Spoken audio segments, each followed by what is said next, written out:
우리는 하느님 나라에 초대받은 사람으로서, 예수 성심으로부터 초대받은 사람으로서 하느님 나라에서 갖출 예복을 입어야 한다. 그 예복을 갖출 수 있는 최고의 방법이 선교의 삶이다. 이 선교는 구원의 행위이니 진정코 나를 살리려 한다면 바로 선교적 삶을 살아라 하는 것이 주님의 말씀의 요지이죠. 이 선교적 삶에 대해서 구체적인 이 방법을 제시하는 것이 바로 어제 복음의 겨자씨와 누룩에 대한 비유입니다. 바로 겨자씨와 누룩처럼 바로 우리가 선교적 차원에서 땅에 이 겨자씨가 땅에 뿌려져야 바로 이 나무가 돼서 공중에 새들이 깃들 수 있는 커다란 나무가 되는 것처럼, 또한 밀가루 반죽 속에 누룩이 들어가야만 바로 부풀어 오르는 것처럼 우리는 바로 땅에 뿌리고 또한 밀가루 반죽 속에 넣을 수 있는 이 역할을 누가 한다? 바로 우리가 한다. 내가 한다 라고 하는 것에 대해서 사명감을 부여받았죠. 그래서 이 선교적 삶을 살면 빵이 나올까? 그죠? 돈이 나올까? 바로 영원히 썩지 않는 빵이 나온다는 것. 바로 이 선교적 삶의 말씀의 근거는 묵시록 22장 1절에서 2절을 근거하지만, 또한 오늘 묵시록 7장 9절 이하를 보면 바로 이러한 선교적 삶, 그리스도가 중심이 된 삶을 사는 사람들은 결국 어디에 있을까? 바로 이 요한 사도가 파트모스 섬에서 바로 이 하느님 나라를 있는 그대로 하느님께서 보여주시니 그것을 묘사해서 쓴 것이 요한 묵시록이요. 그 묵시록에서 기록을 하는 과정 안에서 오늘 묵시록 7장은 이렇게 우리에게 알려주지 않습니까? 바로 이 아무도 셀 수 없을 만큼 또 하나의 큰 무리가 있었습니다. 이 요한사도가 이렇게 얘기하죠.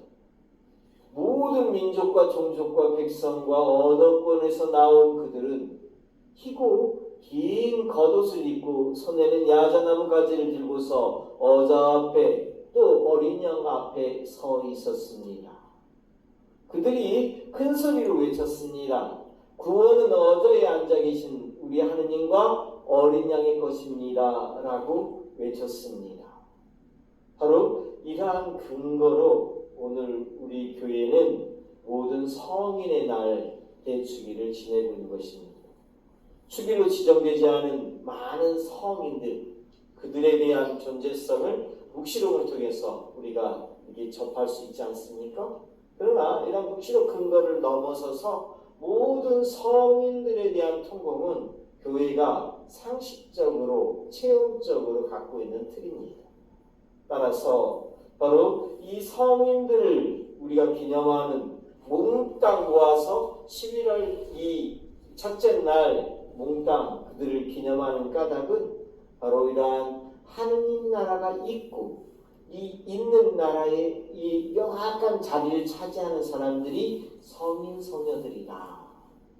그곳에 똑같이 우리도 혼인 예복을 입고 예복을 같이 입고 참여할 수 있도록 이 생의 삶을 살아야 된다. 왜 꼭 하느님 나라에 가야 됩니까?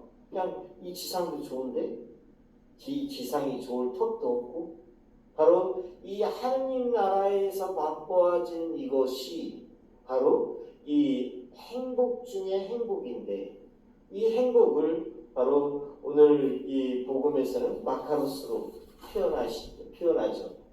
행복하여라 마음이 가난한 사람들, 행복하여라 마음이 깨끗한 사람들, 그들은 하느님을 볼 곳이다. 그러면 이 하느님을 만난 이 상태, 너무나 기분이 째지고 말로 표현할 수 없는 그 기쁨, 한이의 차원, 영원히 시간이 적용되지 않는 이 세계, 영원 세상에 속하고자 하는 것이 우리네 피조물인 인간의 목적이라고 한다면, 이 상태를 알려주는 것이 예수 그리스도입니다. 오늘 복음, 이 마태복음 5장을 통해서 예수님께서 이 산 위에서, 마태복음에서는 산상설교죠. 그래서 산 위에서 제자들에게 이 나라를 알려주는 겁니다. 이 나라, 당신이 이미 하느님 나라에서 이미 맛본 하느님 나라, 그 각고함을 제자들에게 똑같이 알려줍니다. 그 제자들에게 가르쳐진 이 상태, 하느님 품에서 누리는 그 놀랍고도 각별한 상태, 그리고 영원히 우리가 머무를 곳을 마련하러 가신 예수 그리스도께서 우리에게 담보적으로 약속하신 그곳이 뭐냐? 마카로스. 이 마카로스를 우리말로 표현하면 행복이라고 표현합니다. 근데 우리가 얘기하는 행복은 좀 차원이 있죠. 길을 나가다가 걷다가 지갑 주워도 행복하다고 표현하기도 하고, 사람들이 감정 표현이 약하죠. 그죠? 사람들한테 각각의 행복이 무엇냐고 얘기한다면 천차만별입니다. 왜? 그 본질과 끝을 모르기 때문에. 남들이 얘기한 행복을 얘기하고 내가 느낀 행복을 얘기하지 못해요. 근데 이것을 굳이 내가 체험하지 않아도 모를 것이 없어요. 내 지구하신 나를 내신 하느님, 그 하느님이 있는 나라, 그분께서 우리에게 약속하신 나라, 그 나라의 그 각고함의 모든 피조물이 맛보지 못했던 그 영화롭고도 각고함, 이것을 마카로스라고 표현해요. 그래서 인간은 얼마나 유치한지 이 마카로스적인 이 하느님의 나라를 맛보지 못했기 때문에 이 나라는 아예 없는 것이야 라고 해가지고 에우토피아, 이상적으로 이 남들이 얘기하지만 없는 나라, 유토피아라고 하는 것은 존재하지 않는 나라라고 얘기해요. 아주 유치광이죠? 그것도 영어권에서 뭐라고 해요? 해피니스, 해픈, 무엇을 발생시키다? 이 발생시키는 거예요. 그러니까 하느님은 없어. 인간이 발생시키는 거예요. 그래서 이 조금 웃기고, 또한 이 창출된 자본으로 이 그냥 마취시키듯이 발생시키는 거예요. 그냥 우리는 축제가 필요하지 않아. 근데 어차피 뭐 이게 금전적인 단위의 끝도 없어. 축제에서 얼마를 벌어서 어디에서 쓸 건지 목적도 없어. 그냥 바베큐 파티. 백종원 한 번 오면 다 끝난다고 하는 거. 이게 발생시키는 거야. 이거 얼마나 유치광입니까? 그죠? 그래. 이 백종원에서 막 여기 엄청나게 돈을 벌었어. 그 돈 어디 갈 건데? 여러분 한두 번 쓰는 것도 아니잖아. 어디 갔어?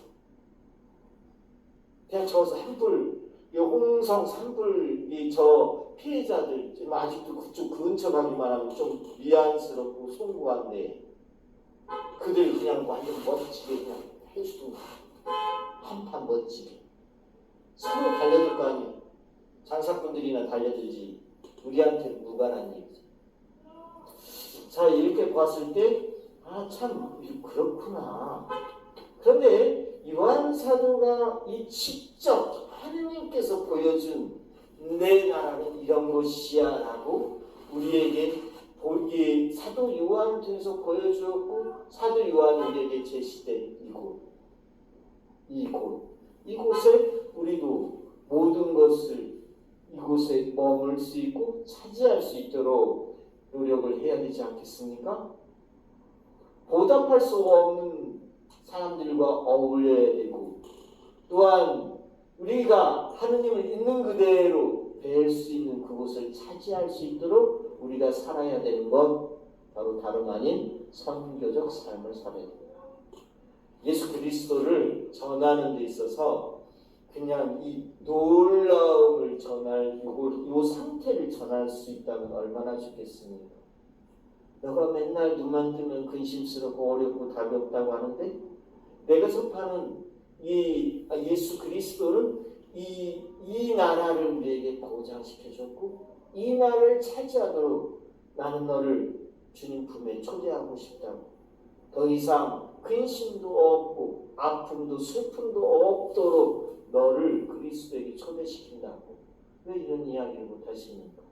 내가 믿는 신앙에 대한 자신감을 왜 표현하지 못하는지 이해하는 부분들이 우리가 숙고해야 될 부분입니다. 여하튼 우리가 앞서 초대받아서 접할 하느님 나라를 이미 접한 성인 성녀들, 성인은 무엇인가? 하느님의 모습을 닮은 사람들이다. 성인들을 본받는다는 것은 그들에 대한 우리 교회의 최대의 존경입니다.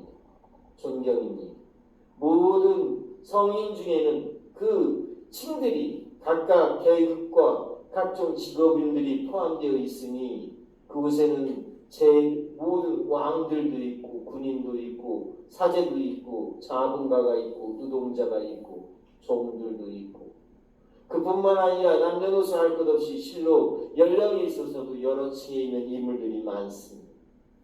바로 성스러운 순교자들은 현세에서 무서운 고통을 당했으나 지금은 하느님 나라에서 영원한 천상 행복을 누리며 언제까지나 기쁨뿐이고 영원히 이를 놓치지 않고 그분 품에서 산다 했으니 바로 앞선 우리의 모든 성인 성녀들은 증거자가 되었고 성스러운 부부로서 정결한 동정녀로서 훌륭한 과부로서 그를 막론하고 많은 고초를 겪고서 바로 그분 나라를 차지하려고 스스로 봉헌되신 성인 성녀들이 많습니다.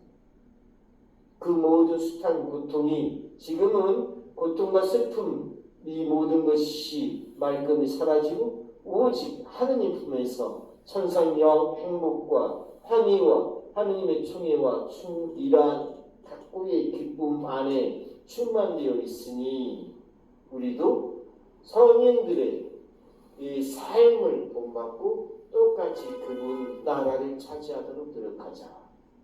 이 나라를 같이 차지하도록 소개시키고 알리자. 큰 것이 아닙니다. 바로 그래서 성 베르나르도 아바스 성인은 이렇게 얘기합니다. 우리를 기다리고 있는 성인 성녀들, 형제 자매들에게 우리도 서둘러 나아갑시다. 모든 성인들을 기억하며 존경스님을 바치는 것은 우리 편에 이익이 됩니다. 내 느낌을 솔직히 말한다면 내가 성인들을 기억할 때 마음속에서 열렬한 욕망으로 불타오름을 느낌을 압니다. 성인들을 기념할 때 우리 안에 일어나는 소망이 또 하나 있습니다. 우리의 생명인 그리스도께서 성인들에게 드러내시는 것처럼 우리에게도 드러내시고 우리도 그분과 함께 영광 중에 드러나기를 바라야 할 것입니다. 이제 여러분은 기뻐하고 즐거워하십시오. 여러분이 하늘에서 받을 상이 참으로 큼을 희망하며 사십시오. 실로 우리는 하느님을 있는 그대로 뵙게 될 것입니다.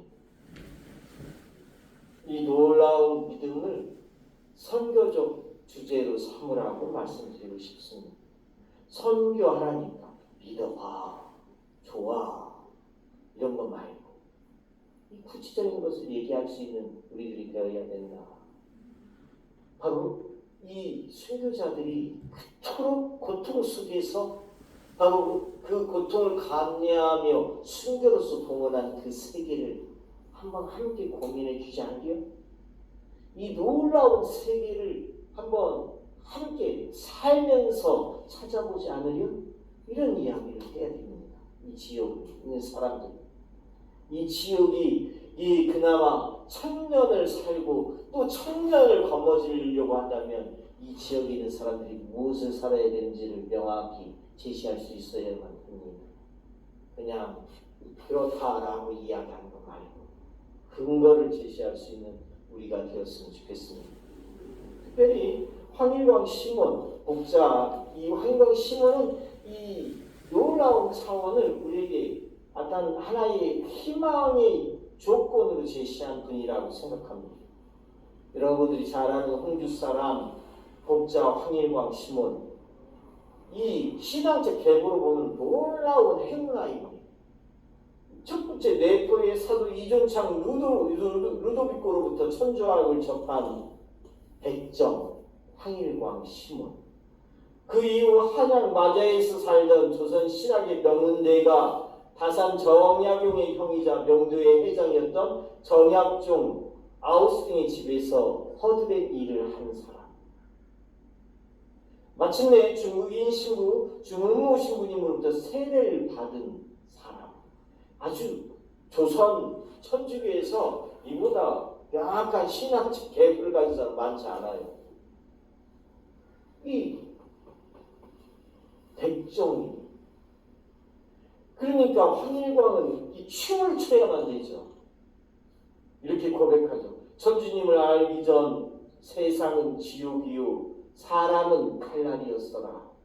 천주님을 알기 전 나는 짐승이요 백정이었어라. 천주님을 알고 나니 세상이 천국이요 사람은 은인이 되었어라. 천주님을 알고 나니 나는 천주님의 자녀요 비로소 사람이 되었어라. 천주님을 알고 나니 나는 참으로 귀하고 귀한 천주님의 자녀요 참 진리를 알고 세상을 돌아보니 하나같이 모두 귀한 나의 형제요 자매였어라. 그러니 나를 받아준 이들과 함께한 이곳이 천국이요 천주님과 예수 마리아를 배울 저승도 천국이니 나에게는 두 개의 천국이 있는 것이 분명하다.